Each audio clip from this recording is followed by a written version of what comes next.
Hi you guys, welcome back to the channel and another falconry episode.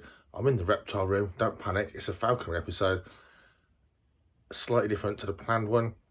The one that's in the bag is going to wait till next week now, because you know what, Kyle and Emily, those young guns, put on such an amazing display of falconry birds at the falconry fair at Kelmarsh last weekend.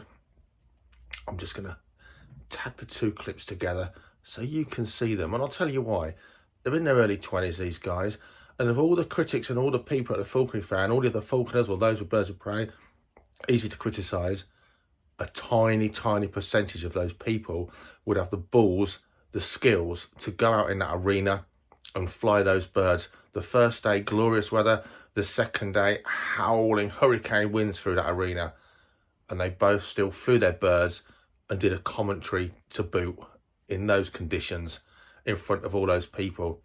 You might think you can do it. Most of us can't do that. It's quite hard to fly falcons to a lure and be able to do public speaking at the same time.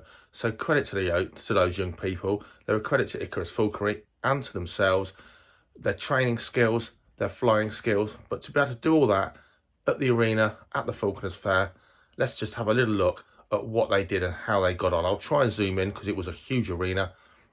Next week, another falconry video along the lines of how to, and to give you guys more tips and advice should you need it. Enjoy. I'll see you in the next one. Do us a favour, click on that subscribe.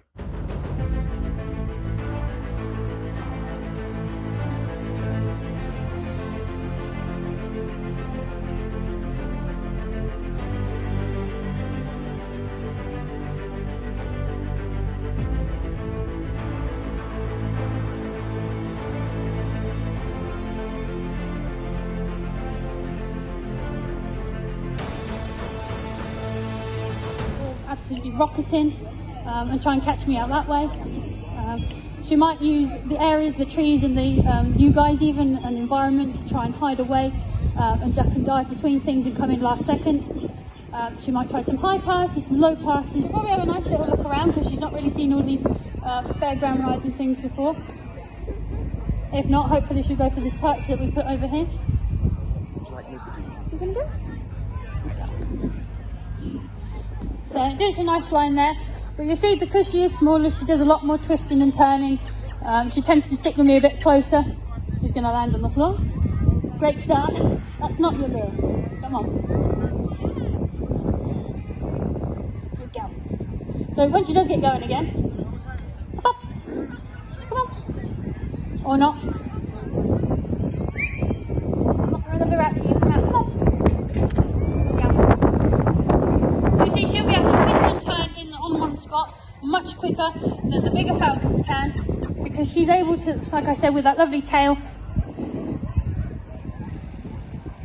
She's also going to use the wind to hover above me, because she knows that's another pass I'm not too keen on.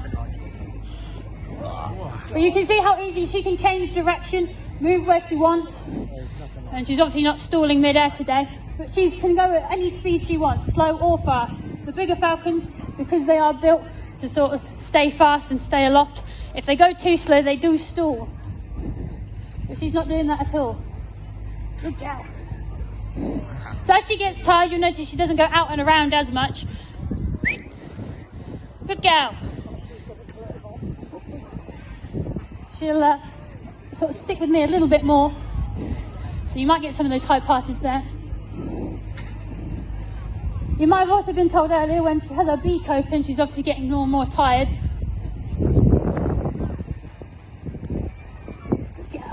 Whoa, nearly. So you can see they are pretty, no, you're using the wing now, that's cheating. So what I'm going to do, I'm going to hide the lure there. She's been rather rude. She's not supposed to do that. Nearly took out my equipment as well. What are you doing, Donut? Come on, up, up. So that is one of the problems with her, because she is such a nimble falcon. She is able to twist and turn and change right above me, so I almost can't get rid of her. Come on. Good girl. So I'll do one more pass from the floor, because she's not allowed to have her rod straight from the floor. And then I will call her in. Ho! Good girl. So it's not too bad for our first attempt. So now she's on her lure, she's happy, she's got her prize. You'll see she's spread her wings and her tail out, which is called mantling. And she's basically trying to cover up and hide the food because she doesn't want to share it with anybody. So I will do a little pick up, get some food on my glove, and then I will bring her around and show you around, or show her around to you before we finish.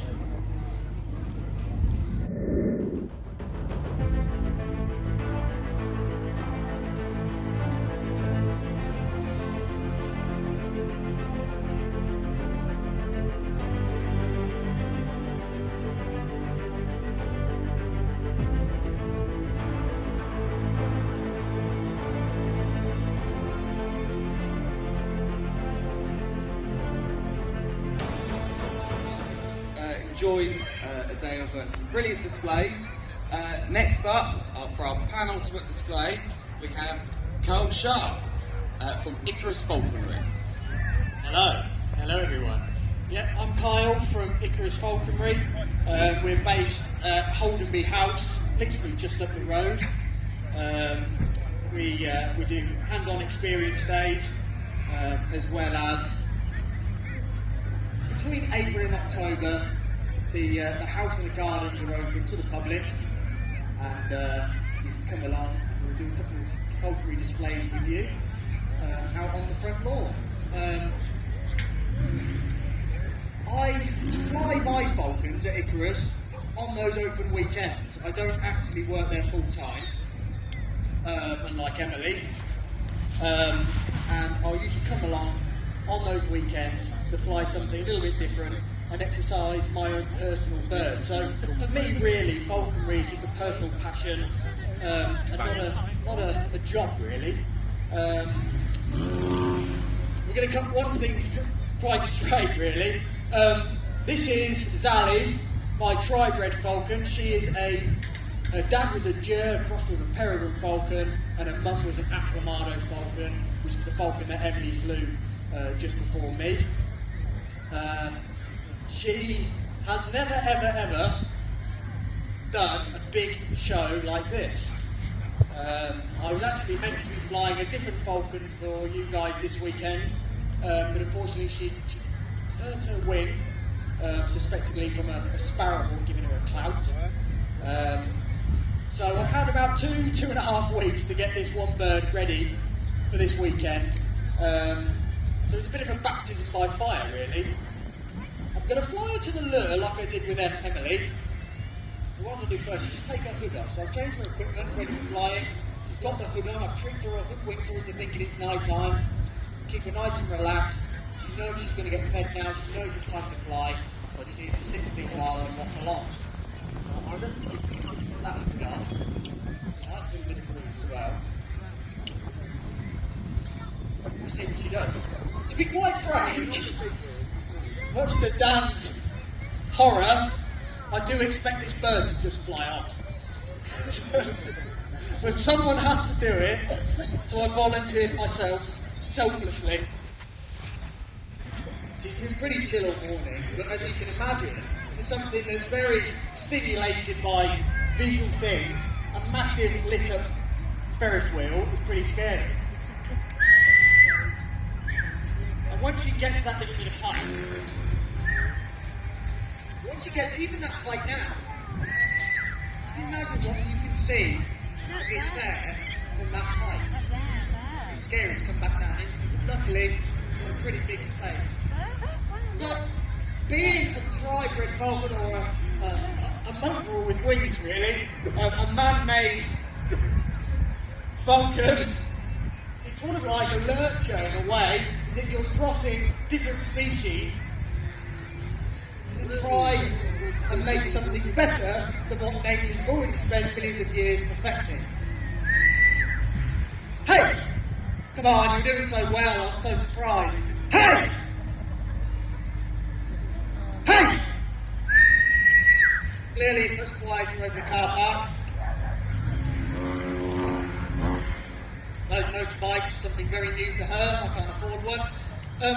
But like most things that we hybridise, or those of you that do have allergies with different dogs, you know that you don't always get the best of both worlds.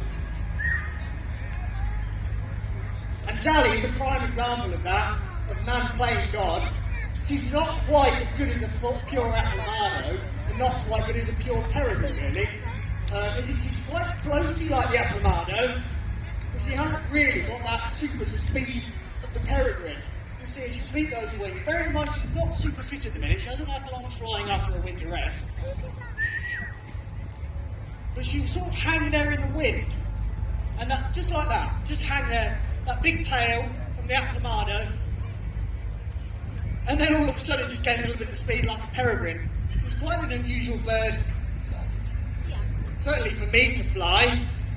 Believe it or not, this is the best she's flown in the all year really, because I've only flown her for about 2.5 weeks. They say diamonds are made under pressure, and I've probably just jinxed myself now. But what she does when she hangs in the wind like that, and she comes in really fast, is it really lures me with a false sense of security. When you're swinging these lures and imitating a small bird or prey item, you've really got to get your timing right, and I'm not great at it. I don't have my glasses on, so I don't know how far away she is. I'm looking at a blur. So when she hangs like that, my timing goes, and then she speeds up, just like a Peregrine. What I'm going to do is give her a couple more passes, and I'm going to do what Emily did. I'm going to shout the word ho. That isn't because Sally is one of those. It's just a falconry term for saying, hey! A falconry term for saying, come on, dinner's served. Come in now. Ho! That'll do her. I'm not going to push my luck. That is the best she's flying.